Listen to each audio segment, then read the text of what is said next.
July 28, 1968.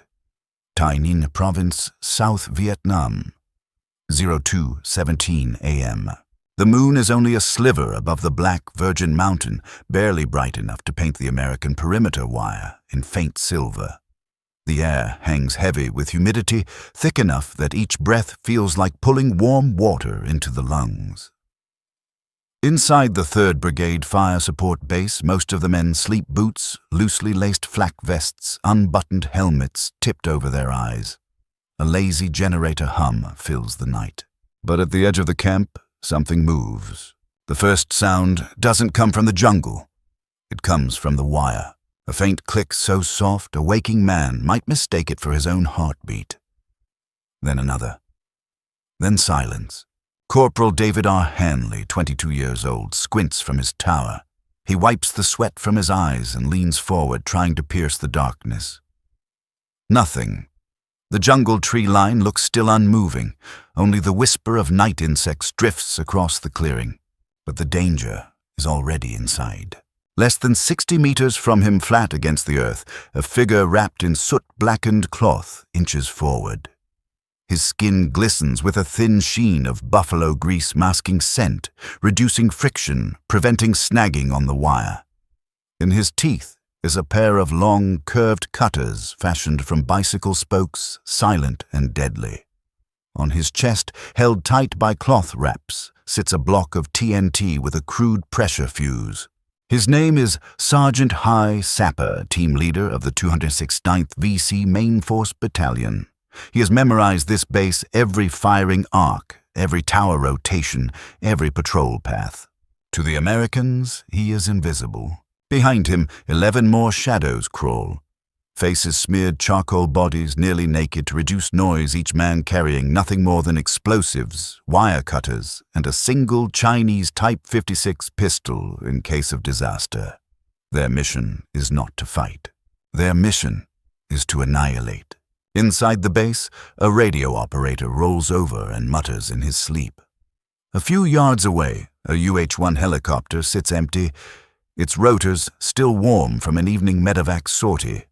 Farther back under canvas tarps, dripping from nighttime condensation, sit rows of 500-gallon fuel bladders, so much JP4 that one spark could turn the sky into a sheet of flame. And Sergeant High knows exactly where they are. He reaches the inner wire and signals with his hand. 2 fingers a pause, then a slow curl inward.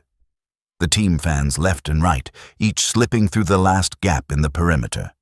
They cross the open ground with terrifying confidence.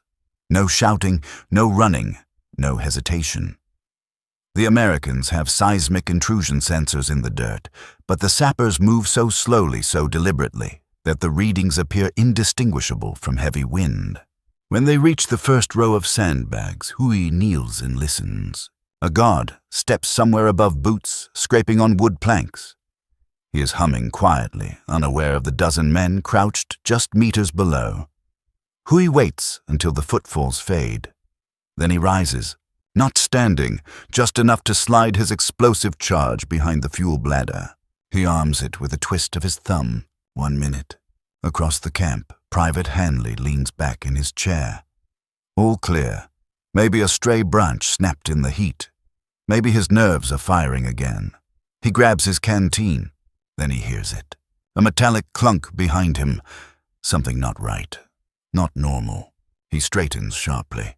At that exact moment, on the far side of the base, Sergeant High raises his hand, steady, calm, decisive.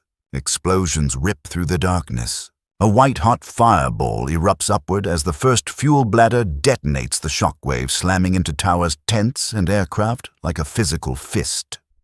Before the sound reaches full strength, a second explosion tears open the maintenance area, shredding a parked Chinook and flipping men from their cots. Sirens scream to life. The night becomes orange, flickering violently. Inside the chaos, the sappers sprint no longer silent, but devastatingly purposeful. A team of 3 races toward the communications bunker, tossing satchel charges through the doorway before the radio men can react. Another sapper hurls TNT beneath a parked F-100 fighter jet, disappearing into the smoke before the wing ignites. Hanley grabs his M16 and shouts into the radio, nothing but static. He scrambles down the ladder as another explosion shakes the earth, sending sand and metal fragments raining from above. Flames illuminate figures darting through the smoke, too small, too fast to be Americans. He realizes, with a cold drop in his stomach, Sappers. They're inside the wire, and they have already crippled half the base. As aircraft burn and men scramble for cover, Sergeant High signals the final phase, exfiltration. The team scatters back toward the perimeter, breaches melting once again into darkness, leaving behind a firestorm and a battalion struggling to comprehend how an entire enemy assault force materialized inside their own defenses. The Americans would later report dozens of aircraft-destroyed fuel reserves, obliterated command posts, gutted, and casualties still being counted long after sunrise. But for now, in the choking black smoke of Tai Ninh, the only certainty is this: the most feared infiltrators in Vietnam have come and vanished like ghosts. The flames claw at the night sky like a living thing rising higher with every ruptured fuel bladder. The fire support base is no longer a defensive fortress, it's a maze of chaos illuminated in violent flashes. Shouts echo across the compound, some crisp and military, others roar with panic. Ammunition cooks off inside burning crates, sending sharp pops across the yard, like invisible gunshots. But for the sappers, this is the moment the mission begins its most dangerous phase. Sergeant High leads his team through the smoke, hugging the shadows cast by the inferno. The air is blisteringly hot, waves of heat rolling off the burning fuel.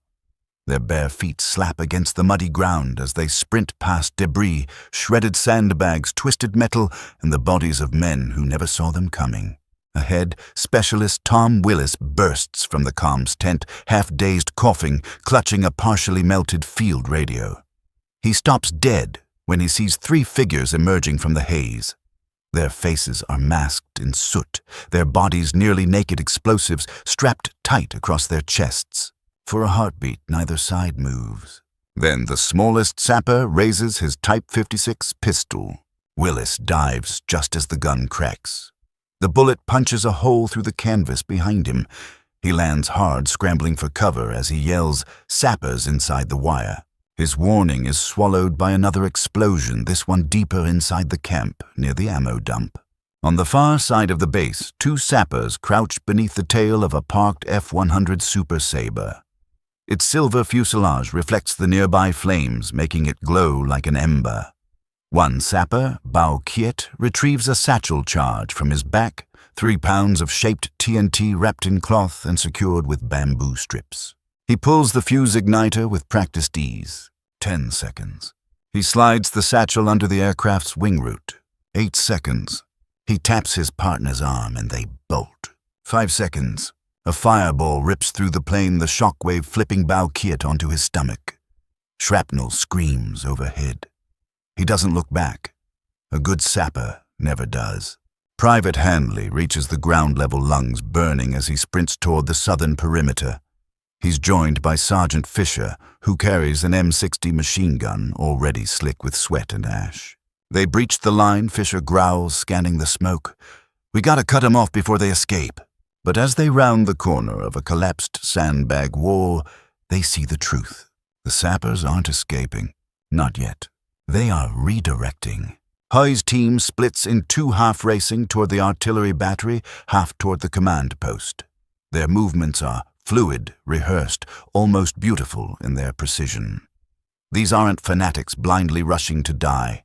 These are specialists, soldiers forged for one purpose: infiltration. Hanley raises his rifle. Through his iron sights, he catches a glimpse of Huy, a lean figure with a shock of black hair plastered to his forehead, darting between shadows with supernatural speed. He fires. The rounds punch into the dirt at Huy's feet, forcing the sapper to dive behind a supply crate. Huy's chest rises and falls rapidly as he grips his last explosive, a palm-sized TNT block wrapped with a crude timer. He presses his back to the crate and listens. Boots approach, pounding against the ground. American voices. 2 men. Close. Huy tightens his grip. He brushes a thumb across the hand-scratched characters on the detonator for the motherland. The voices draw nearer. 3 meters. 2. He springs from cover. But instead of attacking, he hurls the explosive past the Americans into a cluster of fuel drums. Hanley and Fisher instinctively flatten themselves as the blast erupts behind them, the shockwave knocking them forward. Flaming fuel sprays across the yard. By the time they rise coughing and disoriented, Hui is gone again, slipping deeper into the smoke like a phantom. At the north end of the base, Lieutenant Colonel James Calloway bursts from his bunker helmet, askew shouting orders into a radio handset that barely functions. Get illumination flares in the air. Lock down the perimeter. I want every man armed and moving. But illumination won't stop an enemy already inside. It only helps reveal the damage they've done. Calloway rushes toward the flight line just as another aircraft, this time a Huey, detonates in a geyser of flame, the blast wave knocking him off his feet. He stares in horror as burning rotor blades cartwheel across the ground. Somewhere in the smoke, an unseen sapper team laughs a short, sharp sound of triumph before they vanish again. The American response is frantic, disorganized, but growing more coordinated as officers rally their men. Heavy machine guns roar to life, spraying the darkness.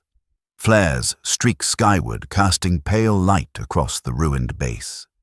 The perimeter becomes a ring of muzzle flashes. Inside that ring, the sappers weave between explosions and gunfire, executing the final moments of a mission meticulously planned for weeks. Their exit point lies ahead through the same narrow gaps they carved in the wire. High signals to his men the gesture almost serene amid the chaos. Time to disappear, just as they trained, just as they always do. The flares drift downward in slow, lazy arcs, their white light bathing the devastation in a ghostly pallor. Every twisted fragment of metal, every crater, every shattered aircraft becomes starkly visible. The sappers know the illumination window is short, but long enough to expose them if they move carelessly. Sergeant High halts his men beneath the burnt skeleton of a maintenance shed. Flames crackle overhead, sending scorching embers drifting across their bare shoulders. Sweat drips from their temples, stinging their eyes as they peer toward the southern perimeter. The exit is closer than they dared hope, but it is no longer unguarded. A squad of Americans has assembled at the breach point, shouting to one another as they reinforce the wire. The M60 gunner kneels behind a hastily erected barrier, scanning the smoke with the wide-eyed nerves of someone certain death is just beyond his field of view. Hui crouches, slow and deliberate, signaling for his point man Locke to observe. Locke creeps forward, blending into the dark contours of the rubble. He lifts his head only enough to witness the American positions. Their silhouettes are visible against the burning flight line, frightened tents overloaded with gear. To Locke, they appear impossibly loud. To the Americans, he does not exist. He returns to High and whispers, 6 men, 1 heavy gun. We must go around. But High shakes his head.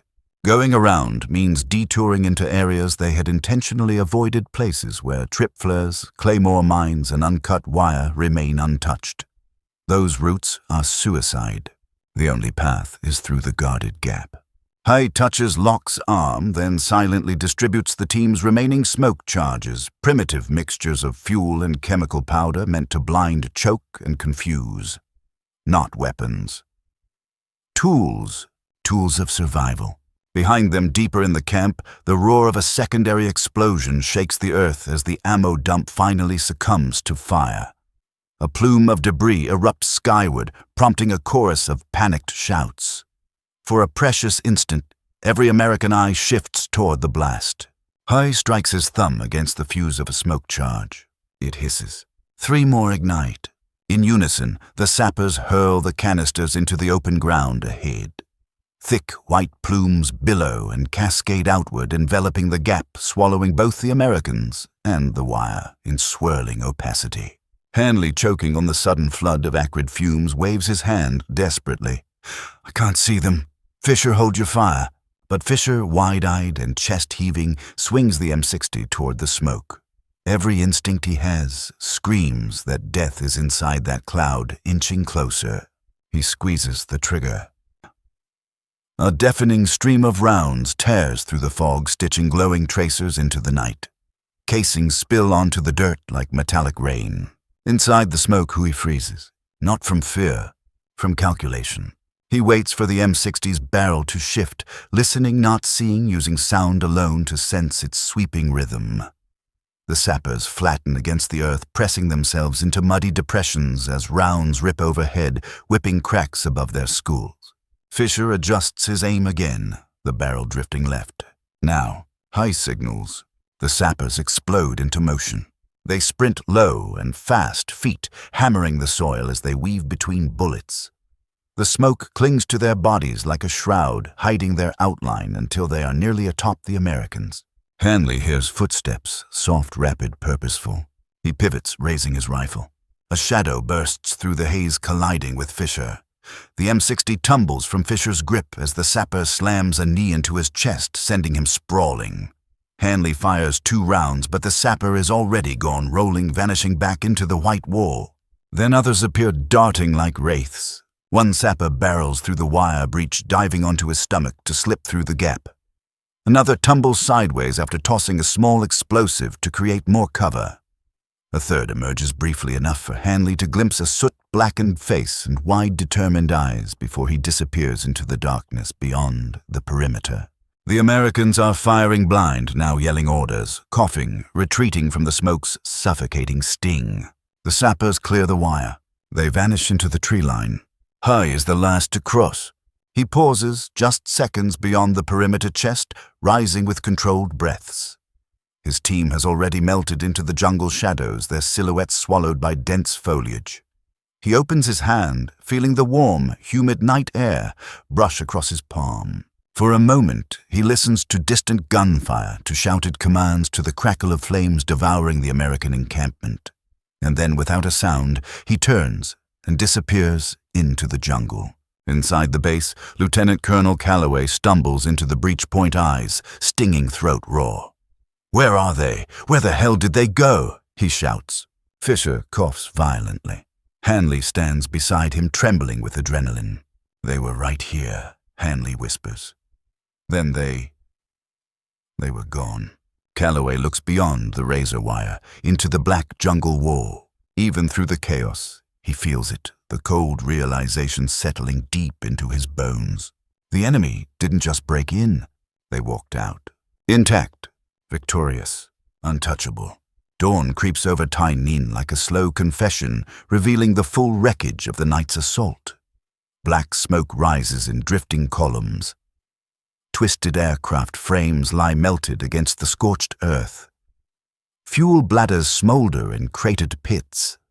Medics move among the debris, stepping carefully around jagged metal and unexploded ordnance. For the Americans, the scene is incomprehensible. But for the sappers now, miles away, trekking barefoot through dense jungle, it is the predictable result of a system honed through years of brutal training.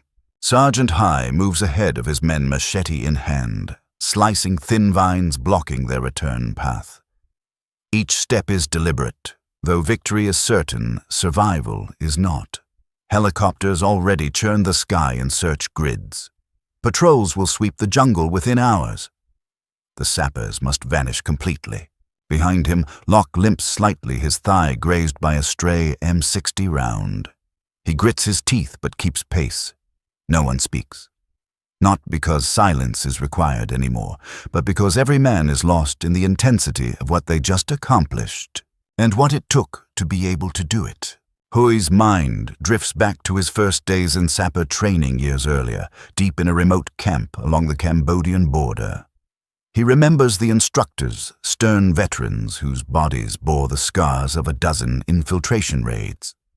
Men who had once crawled through minefields on their bellies, who could lie motionless for hours in ant-covered underbrush without flinching. Training began before dawn and ended long after midnight. Every exercise designed to break a man physically, mentally, emotionally, and then rebuild him into something else entirely. Silent movement drills. The trainees crawled through dense brush with bells tied to their ankles, any sound meaning punishment or expulsion. explosives handling. They practiced assembling charges blindfolded, then disassembling them while instructors shouted and shook their shoulders to mimic battlefield chaos. Wire penetration. They spent hours cutting through simulated concertina wire, not quickly, but silently removing single strands at a time, ensuring no vibration carried to a guard's ear. Pain conditioning. They ran barefoot across gravel, waded through thorned bush, and endured ant bites to teach them not to react to injury during infiltration. And the final test, the most infamous, the approach.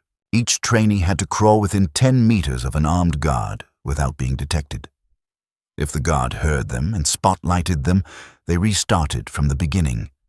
Some trainees repeated the test for days, inch by inch, breath by breath. Those who could not master the approach were reassigned. Those who passed became sappers. Back in the present, High signals a halt. His team crouches beneath the thick canopy, listening. The distant hum of helicopter rotors pulses through the air, prop wash, bending treetops far to the north. The Americans are searching hard now. Locke leans against a tree, breath shaky. Hui kneels beside him and unwraps a strip of cloth from around his own arm, binding it tightly across Locke's wound. Locke winces, but his eyes stay focused. "We made it," he whispers. Hui nods once, but he doesn't smile. He knows the Americans will learn from this. They always do. Bases will tighten security. Patrols will double. New barriers will rise infrared sensors, tripwires, dogs, floodlights. Every raid forces the enemy to adapt, and that means the sappers must adapt faster. Elsewhere, at the devastated fire support base, U.S. officers gather in the command bunker, its interior still smoky from earlier explosions. Maps cover the table. Photographs of destroyed aircraft are spread across its surface like a grim portfolio. Lieutenant Colonel Calloway slams a fist against the metal frame. "How did they get inside? How many? Where did they breach? How did we miss them?" His intelligence officer swallows hard. "Sir, we estimate 12 to 15 men. They penetrated all 3 layers of wire. Sensors didn't pick them up. No gunfire until the first blast." Calloway glares. "You're telling me a handful of nearly naked men walked straight into a base with over 400 armed Americans?" No one answers. Outside, Hanley watches the sun rise over the ruins. He feels the grit of ash in his teeth, the ache of exhaustion deep in his bones. He keeps replaying the moment he saw them, faces streaked black eyes, calm, moving with an eerie confidence. They weren't reckless. They weren't desperate. They were trained to do exactly this. He feels a chill as he realizes a hard truth. What happened tonight wasn't luck. It wasn't a fluke. It wasn't even unusual. This was a craft, a profession. And the men who practiced it were among the deadliest soldiers in the war. Back in the jungle, Hui's team reaches a concealed bamboo shelter, stocked days earlier with water and rice. They settle in exhausted but alive. In the quiet morning air, their breathing steadies, blending with a chorus of insects. Hui removes a folded piece of cloth from his belt, an operation map, now sweat-soaked and frayed at the edges. He studies it one last time before tucking it away. The mission is complete. The ghosts have returned home. The jungle remains thick with humidity as the morning climbs toward noon.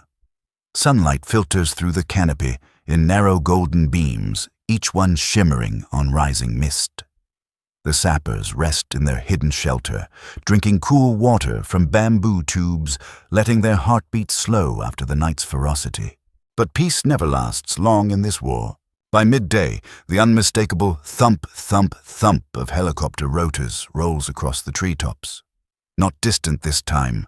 Close, circling, searching. Hai looks up sharply. The Americans have brought in air cavalry. Locke stiffens pain, still tight in his wounded leg. They are sweeping the valley, he whispers. Too fast for ground troops. They must have our trail. Hai doesn't respond. He's already moving.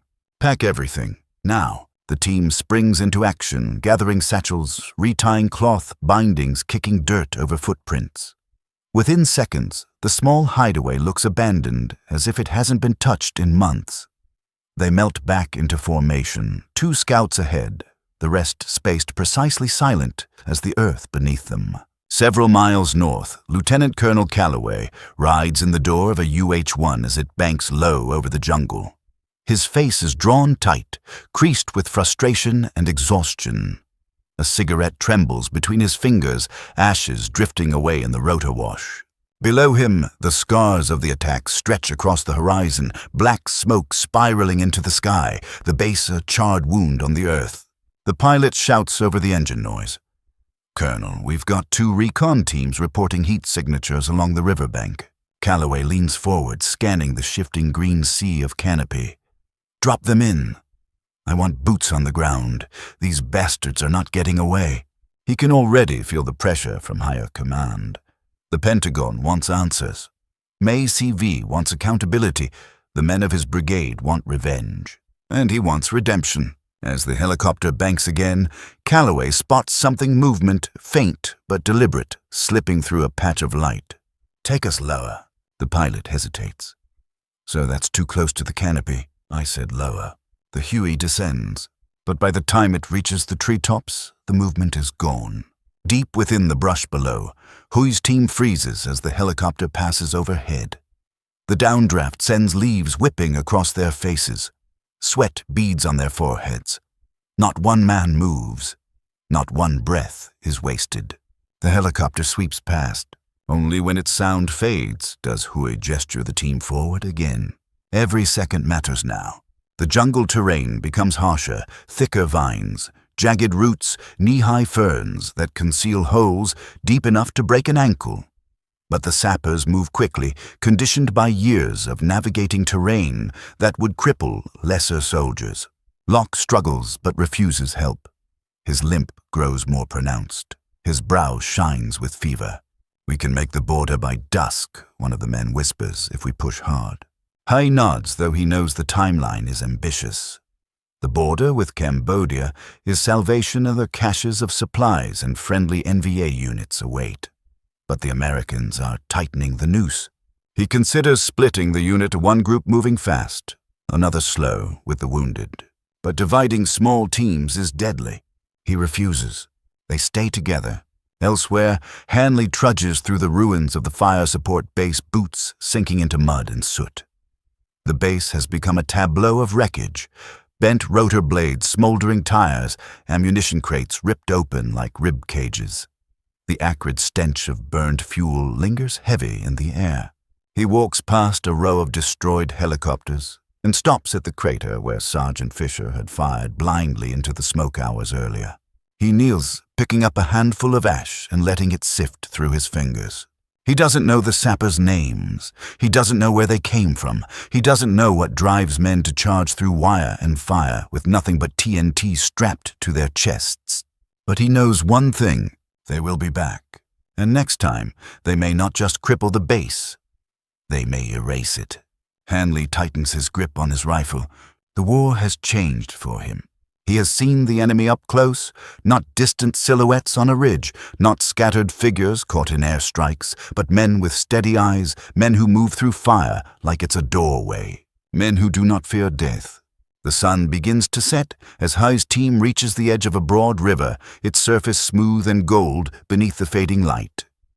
This waterway marks the last major obstacle before the Cambodian border. Hai motions for everyone to kneel. No one speaks. No insects buzz. The moment is too tense, too critical. A soft rustle from the far side of the river makes Huey raise his hand sharply. Every sapper grips his weapon, leaves shift again. A shadow moves, then another. Voices drift across the water, American cautious closing in. The hunters have arrived, and the sappers, wounded, exhausted, outnumbered, must now do the impossible again. Escape one final trap. Night is falling fast over the river valley, swallowing the final streaks of orange beneath the canopy. The water darkens into a mirror of obsidian, reflecting nothing, hiding everything. Sergeant Hai raises a clenched fist, and his team drops into the reeds along the bank, bodies pressed low against damp earth. The Americans are close, too close. Across the river, muffled voices rise and fall. Boots crunch over pebbles. An M16 safety clicks off. A radio squawks, then quiets. Hai reads every sound, every pause, the way a man reads the shifting wind before a storm breaks. Their pursuers aren't rushing blindly now. They're moving slow, controlled, learning from the night before. That makes them more dangerous. Locke shifts beside him, suppressing a groan as pain flares again in his thigh. Sweat beads across his brow. His breath comes shallow and tight. Hoi meets his eyes. Locke manages a nod, though the message behind it is clear. Do not slow down for me, but Hai will not abandon him. Not after all they've survived together. He signals the scouts, 2 men slithering forward until they reach the edge of the reeds. The river is wider here than the maps suggested, faster, too. The current pulls downward into deep, swirling pockets. Crossing wounded will be risky. Remaining here will be fatal. A helicopter sweeps overhead again, its searchlight slicing across the treetops like a blade of white fire. The beam glances off the river's surface, glimmering across the reeds just inches from where Hui lies. Men tighten their grips on their pistols. No one blinks. The light moves on. For now. On the opposite bank, Lieutenant Colonel Calloway watches the searchlight pass. His jaws clenched so tightly that the muscles along his neck tremble. He stands among a squad of infantrymen crouched low behind a fallen log. Their faces shine with sweat beneath the matte grime of camouflage paint. A sergeant waves him over, pointing downstream. Sir, broken branches, fresh mud. They've crossed through here. They're close. Calloway scans the dark water, frustration burning behind his exhausted eyes. He can almost feel the sappers here like ghosts brushing past, just out of reach. They won't slip us again, he mutters. Not this time. But the jungle has its own rules. Nothing is simple here. Nothing obeys the limits of men's expectations. Back at the river, Hai studies the current one. Last time, then makes his decision. He taps Locke twice, gentle, firm. Locke exhales, bracing himself. 2 sappers slide into the water first, barely disturbing the surface as they swim silently across kicking low hands, cutting through the river with near-soundless strokes. They reach the far bank and vanish into foliage, securing a hidden landing point. Hai gives the signal. One by one, men slip into the river, disappearing beneath the surface like stones swallowed by darkness. Only faint ripples betray their passage. When Locke lowers himself in, he gasps. The cold shocks him hard. Hai moves in beside him, immediately slipping Locke's arm around his shoulders. Together they push into the current legs, kicking bodies drifting sideways with the pull of the water. Halfway across, a shout erupts upstream. Flashlights snap on. Someone on the American side has spotted movement, maybe only a bird, maybe only a floating leaf, but suspicion is enough. Gunfire shatters the quiet. Rifle rounds strike the water, sending geysers into the air. The sappers dive simultaneously, vanishing beneath the surface. Hui pulls Locke downward with him, lungs burning as they sink deeper into the murky cold.